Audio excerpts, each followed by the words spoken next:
Hi, paper ಸೋಪ್ನ ಯಾವ ಥರ ಮಾಡ್ಕೊಳ್ಳೋದು ಅಂತ ನೋಡೋಣ. ಈ ಒಂದು ವಿಡಿಯೋ ನಿಮಗೂ ಕೂಡ ತುಂಬ ಹೆಲ್ಪ್ಫುಲ್ ಆಗ್ಬೋದು. ಲಾಸ್ಟ್ವರೆಗೂ ನೋಡಿ. ಒಂದು ಸ್ವಲ್ಪ ಸೋಪನ್ನು ತಗೊಂಡು ಈ ರೀತಿಯಾಗಿ ತುರ್ಕೋಬೇಕು.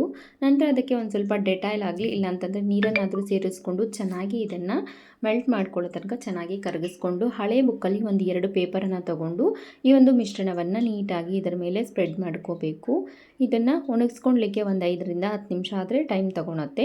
ಬಿಸಿಲಿದ್ರೆ ಇನ್ನೂ ಸ್ವಲ್ಪ ಬೇಗನೆ ಒಣಗಿಬಿಡುತ್ತೆ. ನಂತರ ನಿಮಗೆ ಬೇಕಾದಷ್ಟು ಸೈಜಲ್ಲಿ ಪೇಪರನ್ನು ಫೋಲ್ಡ್ ಮಾಡಿಕೊಂಡು ನೀಟಾಗಿ ಕಟ್ ಮಾಡಿಕೊಂಡು ಒಂದು ಬಾಕ್ಸಲ್ಲಿ ಆದರೆ ಸ್ಟೋರ್ ಮಾಡ್ಕೋಬೋದು.